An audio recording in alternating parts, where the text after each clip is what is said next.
이번 시간에는요, 예의 있게 이별하는 방법에 대해서 이야기를 할게요.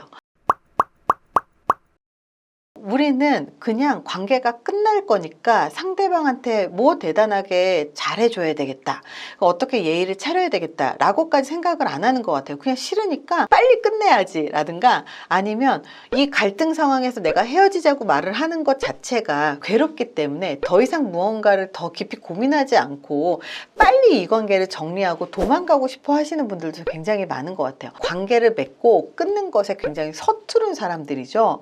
근데 의외로 이렇게 맺고 끊는 것이 서투른 사람들이 너무 많아요. 관계를 맺었다면 그 관계를 끊는 기술도 반드시 배워야 됩니다. 그리고 관계를 맺을 때 예의를 지키면서 차근차근 다가갔었던 것처럼 관계가 끝날 때도 차근차근 멀어져야 되거든요. 일방적으로 헤어지자고 한다거나 잠수 이별을 해버린다거나 하면 굉장히 내가 한때 사랑했었던 사람에 대한 예의가 아니잖아요. 실제로 최악의 이별 방법이 무엇이었습니까? 라고 이런 연구를 해봤더니요, 1위가 메시지 통보였대요. 우리 헤어지자 이러면서 메시지로 헤어짐을 통보했다는 거예요. 그래도 만날 때 얼굴 보면서 했었던 것처럼 헤어질 때도 얼굴 보면서 헤어져야 되는데 메시지로 통보를 한다는 거죠. 두 번째가 제3자가 이별을 전해왔다는 거죠. 물론 이런 경우들은 많지는 않겠지만 그래도 우리 둘이 헤어지자라는 관계 종료가 되기 전에 상대방이 친구한테 먼저 우리 헤어질 거야 이렇게 얘기를 해버린다거나 우리 헤어졌어 이렇게 먼저 얘기를 해버리는 거예요. 그래서 야, 너네 둘이 헤어졌다며 이렇게 연락이 온다거나, 제3자가 이별을 전해왔을 때는 사실 상대방이 바람을 피면서 거짓말을 했을 경우들도 있어요. 그리고 세 번째가요, 일방적인 통보 그리고 회피. 자기 혼자 다 정리해놓고 와서는 헤어지자 그래 놓고 잠수 타버리고 그리고 단절해버리는 거예요. 그렇게 헤어지자고 말을 해놓고 사라져버리면 남는 사람은 황당할 수밖에 없고, 그리고 정말 심리적인 충격이 굉장히 클 거거든요. 그렇다면 잠수 이별하는 사람들은 어떤 사람일까요? 가장 많은 게 회피형입니다. 갈등 자체를 두려워하는 거예요. 만남이 있으면 헤어짐이 있고 그리고 오래 만나다 보면 싸울 수도 있거든요. 근데 서로 문제를 해결하고 그리고 그 문제를 해결하는 가운데에서 서로의 입장 차이를 이해하고 그 입장의 차이를 좁힐 수 있으면 관계가 나아지는 거고 좁힐 수 없으면 헤어지는 건데, 이 회피형 같은 경우는 갈등 자체가 싫어서 그냥 도망가 버리는 거예요. 의외로 이렇게 잠수 이별하시는 분들이 정말로 많아요. 그래서 어느 날 갑자기 연락이 안 돼. 그러면 지금 아직도 열렬하게 사랑하고 있는 입장에서는 굉장히 걱정이 되기도 하고, 그리고 시간이 지나면 상처를 받기도 하고 황당하기도 하고 되게 다양한 여러 감정을 느끼잖아요. 이렇게 잠수 이별하는 사람의 1위가 회피형이고요. 2위가요, 나르시시스트, 자기애가 너무 넘치는 사람. 이 자기애라고 하는 게 남들보다 우월하다고 믿기 때문에 내가 잘못했다는 사실을 쉽게 인정하지 못해요. 특히 공감 능력이 부족하기 때문에 이런 현상들이 많이 일어나는데요. 공감 능력이 부족하기 때문에 잠수 이별을 해도 미안해하지 않는다라는 거예요. 잠수 이별 후에 상대가 얼마나 고통받을지 상상하지 못하기 때문이죠. 잠수 이별한 사람 세 번째가 어떤 사람이냐면요, 운명적인 사랑을 믿는 사람, 운명론자예요.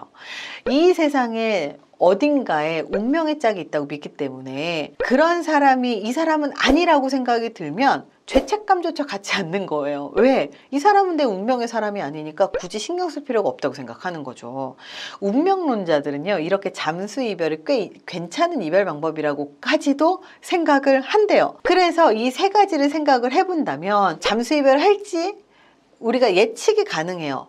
갈등을 해결하려고 하는 것보다 회피하는 사람이나 자기애가 높고 자기의 잘못을 인정하지 못하고 공감 능력이 떨어지는 사람, 그리고 어딘가에 내 운명의 짝이 있다고 믿는 운명론자라면 잠수 이별을 할 가능성이 높겠죠. 이 예의라는 건 다른 게 아니에요. 나 혼자 감정이 정리되는 게 중요한 게 아니고 상대방도 감정이 정리될 수 있는 기회와 시간을 주는 거고, 문제가 있었다면 서로 반성도 하고 그리고 상대방이 좋은 사람을 만날 수 있도록 기원도 해줄 수 있는 그런 관계.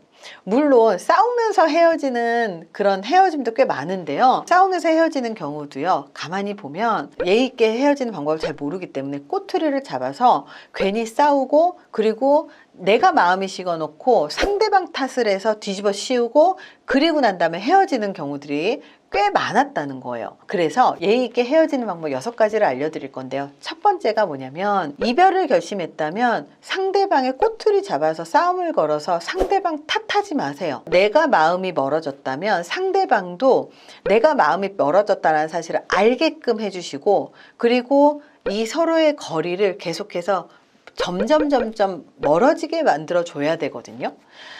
혼자 마음 정리하고 혼자 헤어지자고 하는 건 폭력입니다. 두 번째는요, 반드시 만나서 이별하세요.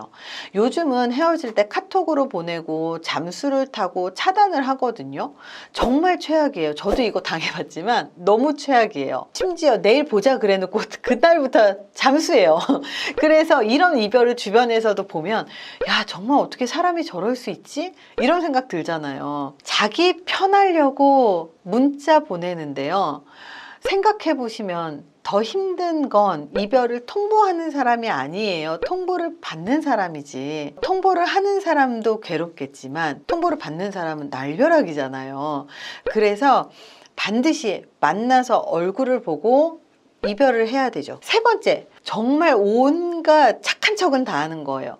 그러면 상대방, 남겨진 상대방은 굉장히 괴로워요. 내가 뭘 잘못했지? 내가 더 잘할게, 매달리게 만드는 그런 헤어지자는 말들이 있거든요. 근데 정말 제일 좋은 이별은요, 미안해, 마음이 식었어, 이제는 내가 너를 그만 사랑하는 것 같아, 정확하게 헤어지는 이유를 알려주면 오히려 그게 더 감사하거든요. 이유를 모르는 것만큼 정말 괴로운 건 없는 것 같아요. 헤어지기는 해야 되겠고, 나쁜 사람은 되기 싫고, 그래서 착한 척 하면서 내가 너한테 부족해서 이런 식으로 거짓말을 하잖아요. 그러면 상대방은 정말로 괴로워집니다. 네 번째, 괜한 미련을 남기지 말아야 된다. 너를 못 잊을 것 같아, 너보다 좋은 사람을 못 만날 거야. 이거는요, 다 필요 없어요. 헤어지는 건요, 딱 하나밖에 없습니다. 마음이 없거나 미래가 없거나. 그래서 포장할 필요가 없다는 거죠. 헤어지는 마당에 나쁜 사람 되기 싫다, 이거 자체가 너무 이기적이죠. 다섯 번째, 상대방의 이별도 존중해줘야 된다. 그 사람이 나한테 매달리고 그리고 울고 불고 괴로울 때마다 연락을 하고 이런 모습들이 짜증이 날지 모르겠지만, 사랑했었던 사람의 마음이 정리되기까지 시간을 기다려주는 건 정말 필요한 일이에요. 내가 마음을 정리했다고 해서 상대방도 나하고 똑같이 마음을 정리하라는 법은 없잖아요. 상대방이 이별을 받아들이는 그 시간까지 받아주고, 그리고 그럼에도 불구하고 난 돌아가지 않고 우리 관계는 끝났다라는 사실을 알려주셨으면 좋겠습니다. 여섯 번째, 충분한 애도 시간을 가져야 한다. 애도 기간이라고 하는 게 그 사람이 이별을 받아들일 수 있는 시간도 받아주고, 그리고 나도 충분히 마음이 정리되었지만 그래도 예의 있게 어느 정도 일정 기간은 다른 사람을 만나지 않고 좀 기다려주는 것도 예의인 것 같아요. 물론 사랑은 사랑으로 있는다고 바로 갈아타는 사람들이 훨씬 더 행복한 연애를 한다고 하지만, 그만큼 전에 연인과의 관계에서 끝맺음을 혼자 일방적으로 했다는 뜻이기도 하는 것 같아요. 그래서 연애라고 하는 거는 관계가 시작되고 관계가 심화되고 그리고 끝나는 그 시점까지 모두 다 이 연애 안에 들어가거든요. 그러니까 혹시라도 우리가 연애를 하다가 헤어져야 되겠다라고 생각을 한다면, 이렇게 예의 있게 이별하는 방법에 대해서 한 번 정도는 우리가 생각을 해보시고, 결국 인간관계잖아요. 이번 시간에는 최악의 이별 방법, 그리고 예의 있게 헤어지는 방법에 대해서 이야기를 했습니다.